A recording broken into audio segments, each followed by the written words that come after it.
Moltes gràcies, Alba, i moltes gràcies a que avui fem possible que el Parlament citi comparèixer a les entitats d'educació en el lleure. Crec que és un fet històric i ara ho recordava la companya Vansseny, que feia 9 anys, si no vaig errat, que no es produïa. Gràcies, entre d'altres coses, perquè ha fet que hi hagi grups del Parlament, d'aquesta bancada, en el qual sentin a parlar per primer cop i s'hagin d'informar i que s'informin a través que fan coses i que a través de la Viquipèdia i els seus portals comencin a descobrir aquest món. És un orgull des del Consell Nacional de Joventut de Catalunya poder comptar amb les entitats del lleure. De fet, podria aventurar-me que no seria igual el Consell Nacional de Joventut de Catalunya sense les entitats del lleure. Sempre han remat a favor, han format part de l'estructura i, a més, han donat aquesta dimensió crítica i també una mica ha permès sortir de la bombolla política que els afers institucionals ens donen el dia a dia. Gràcies per la vostra intervenció a totes les entitats i és que realment l'educació en el lleure, en un context social econòmic en el qual ens veiem abocats al jovent d'aquest país, en el qual trobem una situació de dificultats d'emancipació, de precarietat laboral, que ens donen unes condicions, uns ingredients per tal que no doni un altre producte en el qual els joves haurien d'estar desencantats, haurien d'estar desmotivats i lluny d'això, i gran part gràcies al lleure educatiu, diguéssim, joves, majoritàriament entre 18 i 25 anys, doncs, de forma voluntària, setmana rere setmana, i no tan sols els caps de setmana i no tan sols els campaments, sinó al llarg de tota la setmana, s'hi troben i, diguéssim, es passen hores per intentar fer una cosa que és utòpica tal vegada, que és transformar el món i fer un país millor. Fa dècades que realment les entitats del lleure existeixen al nostre país.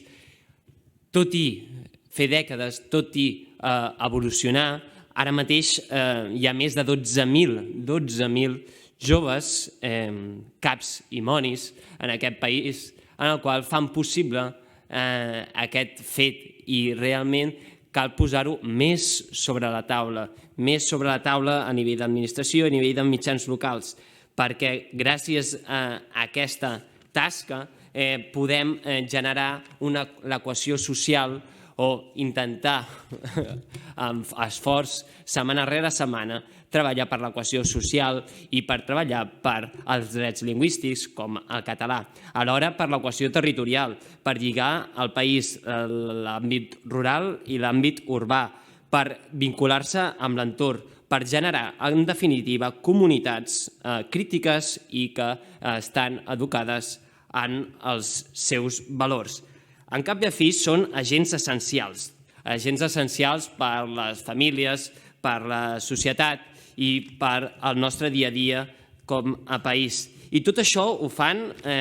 diguéssim, aquest esforç que del dia a dia ho fan sense cap mena d'expectativa de rebre res a canvi, res monetari, res com deia en Carles Capdevila, que també comentava la Vansseny, no estan a cap societat ni cap secta, sinó formen part del nostre dia a dia i simplement el que volen és aquest món millor. Una societat crítica, participativa, alhora ha de fer que les institucions siguin més transformadores. Aquí el Parlament de Catalunya té el repte de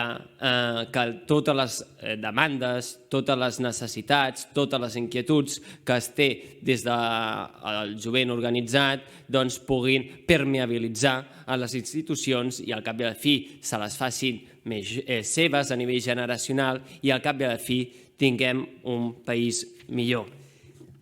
I per anar acabant, un parell de fets. Una banda, em pregunto si sempre, diguéssim, les entitats del lleure s'estenen o si en algun moment es té més en compte és quan ve la campanya d'estiu. Cert és, però en qualsevol cas, com ens afecta a nivell de calendari, no sé si d'aquest estiu teniu l'ocasió o l'oportunitat per compartir algun dubte, alguna inquietud, alguna mancança que pugui fer que aquests campaments tornin o s'assemblin una mica més a la normalitat. I ara sí, i acabo, seguim remant, seguim teixint vincles, sinergies per fer un Consell Nacional de Joventut de Catalunya més fort i per el següent repte, que és el Pla Nacional de Joventut de Catalunya, en el qual també fem una crida a govern, a Direcció de Joventut, a l'Agència Catalana de Joventut, per tal que aquest Pla Nacional de Joventut de Catalunya puguem desgranar aquests tempos i puguem facilitar la participació del jovent i, en tant que la participació del jovent, fer un Pla Nacional de Joventut de Catalunya a 10 anys vistes millors i, en tant que millors, una societat millors. Moltes gràcies.